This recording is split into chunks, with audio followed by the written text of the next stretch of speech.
বৈশাখী শোভাযাত্রায় বাংলাদেশ জামাত ইসলামী এবং এই শোভাযাত্রা নিয়ে আলোচনা সমালোচনা হচ্ছে, নানা কথা হচ্ছে এবং বাংলাদেশ জামাত ইসলামীর মতো একটি দল কিভাবে বৈশাখী শোভাযাত্রায় অংশগ্রহণ করলো এটা নিয়ে প্রশ্ন হচ্ছে সারা বাংলাদেশে। দেখুন, যেটা আওয়ামী লীগের জন্য হারাম, যেটা বিএনপির জন্য হারাম, যেটা অন্য সকল ধর্মাবলম্বীদের জন্য হারাম, সেটা বাংলাদেশ জামাত ইসলামের জন্য হারাম। যা হালাল তা পুরো মুসলিম জাতির জন্য হালাল, যা হারাম তা গোটা মুসলিম জাতির জন্য হারাম। এখন হারাম এবং হালালের কম্বিনেশনে কোনো দল কোনো হারাম কাজ করলেই সেটা যে ইসলামের উপর প্রত্যাবর্তিত হবে তা কিন্তু নয়, এবং কোনো দল যদি হালাল কাজ করে সেটাও যে ইসলামের বাহিরে চলে যাবে বিষয়টা এমনও নয়। বরং ইসলামী সভ্যতার সৌন্দর্যে আল্লাহ তাআলা যে বিধান আমাদেরকে দিয়েছেন, পয়গম্বর সাল্লাল্লাহু আলাইহি সাল্লাম আমাদেরকে যে নির্দেশনা দিয়েছেন, যেই সংস্কৃতির মাধ্যমে আমাদের জীবনযাত্রাকে সচল করবার জন্য সাল্লাল্লাহু আলাইহি সাল্লাম পরামর্শ দিয়েছেন, সেই সংস্কৃতি একজন মুসলমান হিসাবে সে তার সভ্যতার চিরন্তন শ্রেষ্ঠত্বে উপস্থাপন করবে, এটাই পৃথিবীর নিয়ম। দেখুন, আজকে বাংলাদেশ জামাত ইসলামী সহ ইসলামের কয়েকটি দল তারা এই বৈশাখী শোভাযাত্রা করেছে এবং এই শোভাযাত্রার মাধ্যমে অনেক আলেম সহ বাংলাদেশের বিভিন্ন রাজনৈতিক দল কিংবা সাধারণ জনগণ তাদের মনে প্রশ্ন জাগ্রত হয়েছে।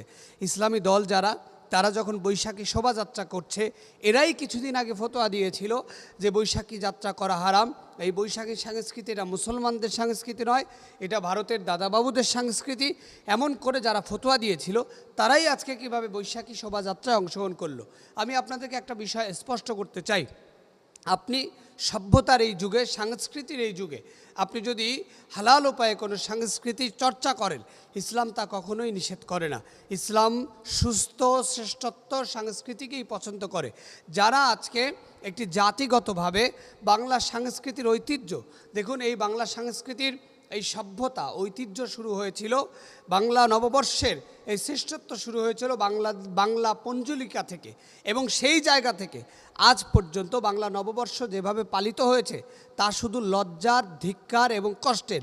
কারণ এই সিস্টেমটা মুসলমানি কালচারের সাথে কখনোই যায় না, এবং যেইভাবে শোভাযাত্রাগুলো উপস্থাপিত হয়েছে মনে হয়েছিল এটা যেন পশ্চিমা সংস্কৃতির নোংরা অসভ্য একটি সংস্কৃতি আমাদের সামনে উপস্থাপন করা হয়েছে।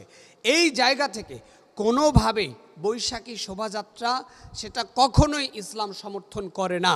তবে হ্যাঁ, বাংলাদেশের বাংলা সংস্কৃতির অংশ হিসাবে বৈশাখী শোভাযাত্রা বা বৈশাখী যাত্রাকে যদি আপনি সুন্দরভাবে উপস্থাপন করেন এবং তাকে যদি একটি মোটিভেটেড, অর্থাৎ জাতিগতভাবে বাংলাদেশের ঐতিহ্য শ্রেষ্ঠত্বকে রক্ষার জন্য যেই উপস্থাপনা করা দরকার সেই উপস্থাপনা যদি আপনি করেন, সেক্ষেত্রে কিন্তু এই সংস্কৃতি প্রশ্নবিদ্ধ হতে পারে না এবং হারাম বলার কোনো সুযোগ আলেমরা পায় না।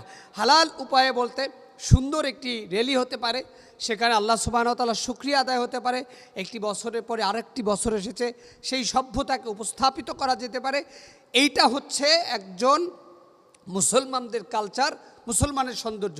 আগে আমি মুসলিম, আগে রাসূল আকরাম সাল্লাল্লাহু আলাইহি ওয়াসাল্লামের উম্মত, এরপরে আমি বাংলাদেশের নাগরিক এবং আমি বাংলাদেশি। সেই হিসাবে মুসলমান এবং ইসলামী সংস্কৃতি রক্ষা করেই আমি মুসলমান হিসাবে আমি আমার সংস্কৃতি চর্চা করব। কোনো দল সেটা করলেই জায়েজ হয়ে যাবে না, আবার কোনো দল সেটা না করলেই না জায়েজ হয়ে যাবে না। এটা